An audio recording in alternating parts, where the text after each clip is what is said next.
we have this monster of a Ford Ranger in from Titan Electrical in for a bunch of work. We've got a bunch of stuff on the engine and a bunch of stuff on the transmission. If you have the 6-speed automatic transmission, the 6R80, you probably want to listen to this. We are doing a bunch of transmission preventative maintenance mods and also just doing a big engine service and a full checkover on the car, which means all the filters. So you're doing your air, cabin, fuel, oil filter, and also a new serpentine belt. And we will be running our Motul oil in the engine on this one. This is what we will be running. So the long life rated C3 stuff. So this is clean. This is good for cars that have DPFs and has a lot of good additives and properties in it to help keep the engine clean and keep those combustion deposits down low, which in terms means, again, keeping everything cleaner inside the motor, which means you get the most out of the internals. Also has good properties in it to help with keeping parts lubricated and keeping the engine oil temp just that little bit lower. Now, he is also in for some work on the transmission. What we will be doing is we will be ripping the valve body out and adding our cooler bypass valve into it to drop those transmission temps lower. And we are also going to fit the twin trans cooler kit to the front of the vehicle to really get the most out of the auto and keep those temps as low as possible. So for this car, we will be running the Wholesale Automatics twin external transmission cooler setup. I've already started to pre-assemble this. They come nice and neatly packed, individually packed, these two coolers, and then you have to assemble the hoses onto it. But for the most part, everything in the kit is all ready to bolt into the vehicle. Obviously, it comes with a nice, neat set of instructions as well, with pictures and very clear steps to follow. Very foolproof type of kit. Now, I know there are a lot of these transcooler kits on the market now. Some look basically identical to the Wholesale Automatics one. Pretty sure the Wholesale Automatics one was the first of its kind, and then all these similar products started sort of coming out. Now, I can't speak on behalf of the other products because I've never fitted one of their kit. I'm sure to some degree they're actually pretty good, but I just know I can confirm the only one that I'm happy to put my name towards in terms of quality and just overall just fitting the kit, the Wholesale Automatics one, top notch, and in all aspects. That is including the quality of the steel that they use for their brackets. It is sturdy, it's strong, rust proof. They literally designed it to handle cars that go four-wheel driving over corrugated roads all the time and really deal with the tough climates of Australia.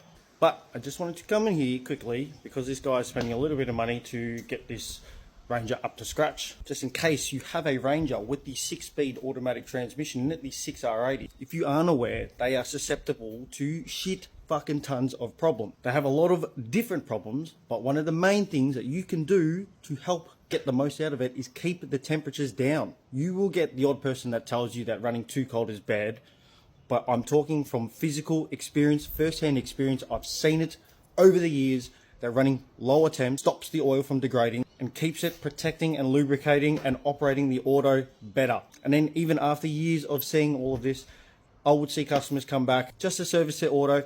The oil would have some color in it and there will be very minimal debris inside the pan and on the magnet, which tells me that everything is running a lot better than what it was at the factory temperatures. Factory temperatures usually sit around 100 degrees, can easily climb to 110, and that's on a good day. You add the cooler bypass valve into it, you'll straight away drop those temps to around 80 to 85. You add some twin coolers at the front as well, you're going to start dropping it to 70 to 80, depending on your car setup. If you've got a very heavy canopy, or if you're towing a big caravan or something like that, obviously the temps might be a little bit higher, but overall they're going to be dropped across the board. Now, I don't own one of these cars, but if I only had one decision to make a modification, it will be those trans coolers and that bypass valve. Now, that doesn't mean that the auto is bulletproof. There are other things that are common to let go on them, like the torque converter just deciding to leave the chat, the welds on it just snap and then you lose all gears. Unavoidable unless you go and get a billet torque converter bolted in, which is thousands of dollars. So no, the thing is not going to be bulletproof, but your chances of having an issue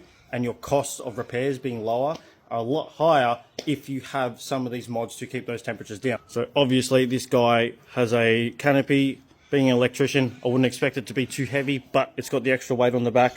You had some big tires and a lift kit.